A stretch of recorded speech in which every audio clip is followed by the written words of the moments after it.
چون گفت دائما لگل مرد چه بوزوزان و فستان با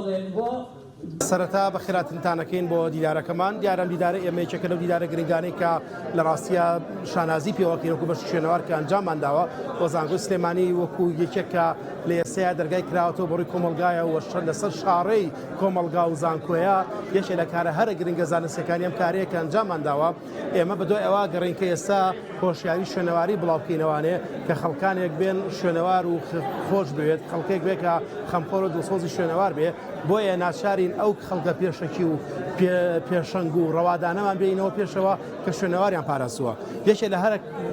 چالاکترین و دیارترین و گەورەترین ئەو کەسانی کە لە ڕاستیە خەمخۆر و دڵسۆزێکی گەورەی شوێنەوار و کە لە پۆری کوردستانە مامۆستا عەبدوڕەقیب یوسفە ئێمە هەوڵماندا کە جەنابی مامۆستا عەبدوڕەقیب یوسف وەکو کەسایەتیەکی گەورە کە نزیکەی 6 ساڵ زیاترە لەم بوارە خزمەت دەکا و نزیکەی 82 کتێبی هەیە لەسەر شوێنەوار و پاراستنی شوێنەوارەکان کە ئێمە بهێنین لە زانکۆدا کە زانکۆ لە ئێستەیە لەسەر شاڕەی خزمەتکردنی کۆمەلگایە بهێنینە ناو زانکۆوە و ڕێزلێنانی بۆ بکەین ئەمە یەکێک لەو کارانەی کە ئێمە هەدەفی سەرەکیمان بۆ لەم چالەژەکە ئەنجامی بدەین و تیایدا بە سوپاسەوانەیە کە دامەزراوەی کەریمی عەلەکە هاوبەشمان بوون و لەم بوارە سپۆنسەرمان بوون و توانیان هاوبەشی و هاوبەشیمان بکەن لە ئەنجامدانی ئەم چالەژیە هەروەها لە بەشی شوێنەوار پاش ئەوەی کە ڕێزلێنانمان ئەنجام داوە هەوڵمان داوە کە دووەم بابەت بێنینە پێشەوانەیە کە ئەویش پێشکردنی زیاتر لە 16 توێژینەوەی زانستیە و کۆکردنەوەی 16 توێژینەوەی زانستی لەناو کتێبێکدا کتێبەکان نزیکەی ژمارەی 500 لاپەڕە ئەبێ لە ئێستادا چاپ کراوە خۆشبەختانە و لە کاتی کۆنفرانسەکەدا کتێبەکەمان دابەش کردووە و ئەم 16 توێژینەوەیە توێژەرەکان لە سەرانسەری کوردستانەوە بەشدار بوون تیایدا هەر لە ئەو پەڕی زاخۆ تا ئەگاتە ئەو پەڕی خانەقین و لە هەموو شارەکانی کوردستانەوانێ لە سۆران لە باڵەکایەتی لە چۆمان لە دوهۆک لە هەولێر لە کەرکووک لە سلێمانی لە گەرمیان لە هەموو ناوچەکانەوە شوێنەوار ناسان بەشدار بوون و توێژینەوەیان پێشکەش کردووە و تیایدا 3 پانێڵ پێشکەشەکرێ کە پانێڵی یەکەمیان لەسەر لە بەیانیە و پانێڵی دووەمشیان ئەکوێتە دوای پاژنیوەڕۆ لەگەڵ پانێڵی سێمە ئەم توێژینەوانە بە زانستیانە پێشکەشەکرێن گرنگە کە شوێنەوار ناسنامە بێ گرنگە کە بەشی شوێنەوار وەکو بەشێکی زانستی لە ڕاستیە ناسنامەی زانکۆ بێت و خەڵک هۆشیار بکەینەوە بۆیە یەکێک لە هەرە ئامانجە سەرەکیەکانمان ئەوەیە کە بڵێین ئەی کۆمەڵگەی ئێمە ئیتر وردە وردە هۆشیار بنەوە بەرامبەر بە شوێنەوارەکان چونکە شوێنەوارەکانی ئێمە زۆر بێنازن و خەڵکێک زۆر بە نەزانی دێت پەلاماری شوێنەوارەکانەیان لە ناوی ئەبا کە لە ناوبردننی شوێنەواریش واتە لە ناوبردننی نەتەوەیەک واتە لە ناوبردننی میلەتێک واتە لە ناوبردننی هەموو مرۆڤایەتی چونکە هەندێک لە شوێنەوارەکانمان لە یونسکۆیە وا تۆمارکراوە کە لە خزمەتی هەموو مرۆڤایەتیایە بۆیە ئەمە ئامانجی هەرە سەرەکیە لە ئەم بابەتە کە ئێمە ئەنجامانداوە بەشی شوێنەوار بە هاوکاری دەستگای کەریمی عەلەکە هەستان بە ئەنجامدانی دیدارێکی زانستی بۆ ڕێزلێنان لە بەڕێز مامۆستا عەبدوڕەقیب یوسف ئێمە عادەتێکمان هەیە لە کووردا هەمیشە وەکو پەندیشی لێ هاتووە ئەڵێین کە مردوو زین و کوژی مردوو پەرستین بەڵام ئێمە بڕیارماندام عادەتە بگۆڕین هەر بە زینوەتی ڕێز لە کەسە زینوەکان بگرین ڕێز لەو کەسانە بگرین کە شایانی ئەوەن ڕێزیان لێ بگیرێت مامۆستا عەبدوڕەقیبیش لە ڕووی شوێنەواریەوە لە ڕووی پاراستنی شوێنەوارەکانی کوردستانەوە کەسایەتێکی زۆر گرنگە کەسایەتێکە ئەتوانم بڵێم کە بەشێکی یەکجار گەورەی شوێنەوارەکانی کوردستانی پاراستووە تەنانەت چەندین جار لە زمانی حکومەتی عێراقیە لە زمانی حکومەتی بەحسی فاشستە چۆتە بەر پەتی سێدارە لە پێناوی پاراستنی شوێنەوارەکانە ئێمەش بۆ ڕێزلێنان لەم کارەی هەوڵماندا کە ئەمەی بۆ بکەین و ئەم دیدارەمان بۆ ئەنجامدا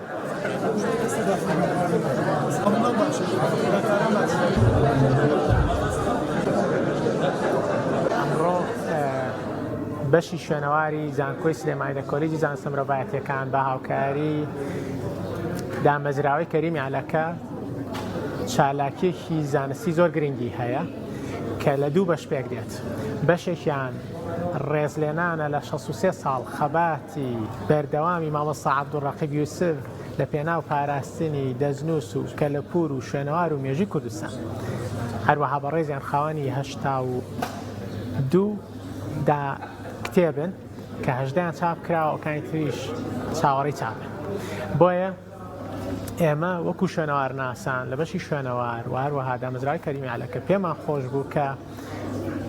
دیدارێکی ڕێزلێنان بە مامۆستا ساز بکەین کە تێیدا بەشی شوێنەوار دامەزراوی کەریمی عەلەکە سەرۆکایەتی زانکۆ و ڕاگرایەتی و پارێزگاری سلێمانی و ئەنجومەنی پارێزگا و قایمقامەت هەموو لەگەڵ بەڕێبەراتی شوێنەواری سلێمانی خەڵاتی ڕێزلێنانیان پێشکەش کرد و چەندین لایانی تریش. بەشی دووهەمیان کە دیدارە زانستیەکەی 16 توێژینەوەی زانستی بڵاو نەکراوە لە دووتوێی کتێبێکی 500 لاپەڕەییدا بە چاپ گەیشتووە و بە چاپێکی ڕەنگاوڕەنگ ئەمڕۆ لە بەردەستی خوێنەرانایە. توێژینەوەکان دەربارەی شوێنەوار و کەلەپور و دەزنووس و دەقەمێخەکانی کوردستانن. توێژەران لە چەندین ناوچەی جیاوازی کوردستان لە گەرمیانەوە هەتا بادینان هاتووە و هەروەها تیمێکی پرتوگالیش بە توێژینەوەیەکی بەشدار بۆ ئێمە دیدارەکە و کۆنفرانسەکە کاتە کۆنفرانسێکی نێودەوڵەتی گرنگ و ئەم چالاکیە بەڕاستی گرنگی ئەوەی هەیە لە کوردەواری دایمە قسێکە کرێ ئەوترێت زیندووکوژی مردوپەرست، بەڵام ئێمە ئەمڕۆ جیاواز مامۆستا عەبدوڕەقیب خۆشحاڵین کە لە ناومانەیە و ئێمە ڕێزی لێگرین و پێزانینمان هەیە بۆ وەرکوماندووبوون و خەباتەی کە ئێستا قەڵای کەرکووک، قەڵای هەولێر و تەنانە سەرای سلێمانی بە خەباتی ئەوە ماوە. ئەمڕۆ لە بەشی شوێنەوار هەستین بە ئامادەکردنی چالاکێکی زۆر گرنگ لەگەڵ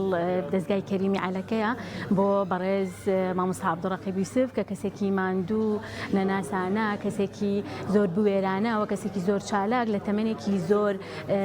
گەنجانەوە دەستی کردووە بە پاراستن و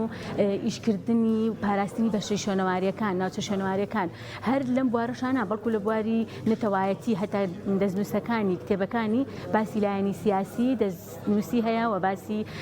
بیرنشینەکانی کردووە، یعنی لە زۆر شوێنە دەستی دیارە. لەگەڵەوەشە ئەم بەڕێزانە ئێمە ئەم جۆرە چالاکیانە زۆر گرنگە بە تایبەتی بۆ ئەو کەسامان دوو نەناسانە کە لە ئێستاە هەوڵ ئەیەن کە شوێن دەستیان دیار بێ بۆی لە داهاتووە ئێمە بتوانین چالاکی لەم شێوانە بەردەوام بێ. لەگەڵەوەش ئێمە لەم کتێبەیە 16 توێژەر بەشداری کردەوە، ئەمە خۆی لە خۆیان گرنگێکی زۆر ئەیە هەم بۆ خزمەتی بەشی شوێنەوار و ناوچە شوێنەوارەکانی کوردستان و هەم بۆ زانکۆی سلێمانی. ئێمە 16 توێژینەوە لەو کتێبەیە کە باسی هەر توێژینەوەیکی بگری لایەنی گرنگی بەشێکی شوێنەواری ئەم کوردستانی دەرخستووە. ئەم جۆرە کۆڕانە گرنگێکی زۆر تایبەتی هەیە وەک باسمان کرد لەبەرەوەی کەس بەعنی چالاکمانەکە بیرمانە خاتەوە ئەو کەسەمان دوو نەناسانە لە بیر نەکەین، هەوڵ بین چالاکیەکانیان ئاشکرا بکەین و دەری بخەین کە زۆر کەسمان هەیە لەوانەیە بەداخەوە تا ئێستا دەرنەکەوت بەیان نەناسرابێ. لەم شێوە جۆرە چالاکیانە ئێمە ئەتوانین بیان ناسێنین و بۆ هەر نەک بۆ زانستە مرۆڤایەتیەکان هەر بەشێکی تری و هەر کەسێکی تر لە بەر پسپۆڕیەکی ترابێ پێویستە ڕێزلێنانی تایبەت بۆ کەسەمان دوو نەناسانە بکرێ بە هاوکاری هەموو لایەک ئەتوانین بەڕێوەی بەرین.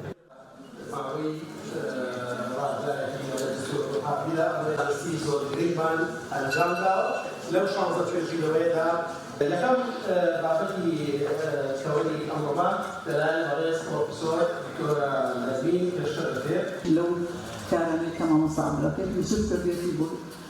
بۆ قەڵاکە لەسەر ئەوەی شاری کردووە. خۆی ئەم جۆرە چالاکی زانستیانە بۆ ئەگەر پەیوەند بێ بە کەسێک یاخۆ پەیوەند نەبێ بە کەسێک گرنگی خۆی لە خۆیان لەبەرەوەی ئیشی زانکۆ هەر تەنها وانەوتنەوە نییە، ئیشی کاری زۆرتری هەیە یەکێک لەوانە ئەم توێژینەوەی زانستی و ئیشکردنە لەسەر زیینوکردنەوەی ئەو بابەتانەی کە بەتایبەت لە بابەتی شوێنەواری کە زۆر ئیشی لەسەر نەکراوە. ئەمەش کە ئەمڕۆ کرا ڕاستە تەرخان کرابوو بۆ بەڕێز مامۆستا عەبدوڕەقیب وەکو خەڵاتێک بە ئەو پێشکەش کرا، بەڵام ئەم گۆڤارە یاخود ئەم کتێبە نزیکەی 16 تا 17 توێژینەوەی بەخۆتی تیا ئەم توێژینەوانە ینی هەمووی شتی نوێ کراوە، ئیشی تازەی لەسەر کراون. ئەمانە وەکو ینی هەوڵمانداوە باشترین ئیشەکانی خۆمان پێشکەشکەین لەبەر خاتری بەڕێز مامۆستا عەبدوڕەقیب. بۆیە ئەم گۆڤارە هەم وەکو سەرچاوەیەک ئەم کتێبە وەکو سەرچاوەیەکی زانستی باش ئەمێنێتەوە و هەروەها پێزانینێکی زۆر کەمیشە بۆ بەڕێز مامۆستا عەبدوڕەقیب لەپای ئەو هەوڵمان و بوونی کە لە ماوەی ژیانی خۆیان کردوێتی لە بابەتی شوێنەوار و پاراستنی کەلتور. من خۆم لەگەڵ یا چەند جارێک لەگەڵی بووم، شانسی ئەوم هەبووە لەگەڵی چمە دەرەوە بۆ شوێنان، یعنی ئینسانێکە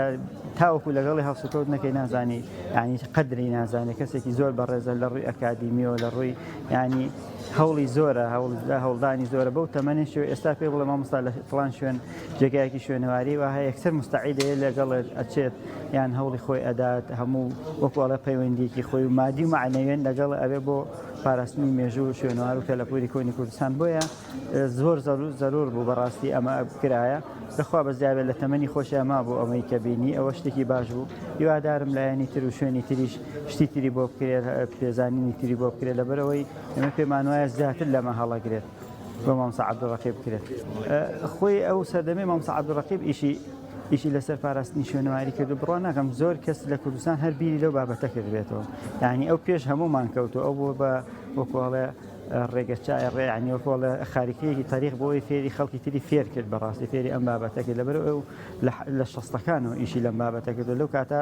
زۆربەی خەڵکی کوردستان ئەسڵا هەر نێزانی مێژۆکەی خۆی یاخود خەڵکی زۆر کەم لەم بابەتە ئیشی کردووە بۆیە مامۆستا عەبدوڕەقیب بەڕاستی ناتوانانی لە دێڕێکا پێ ناسێ بکەمیان ینی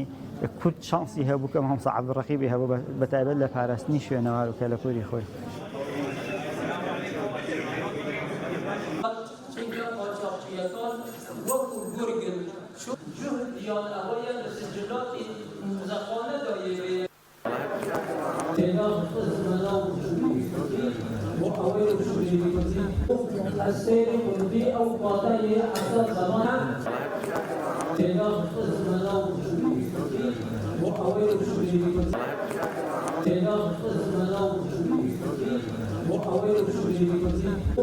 السير والبيئة وقضايا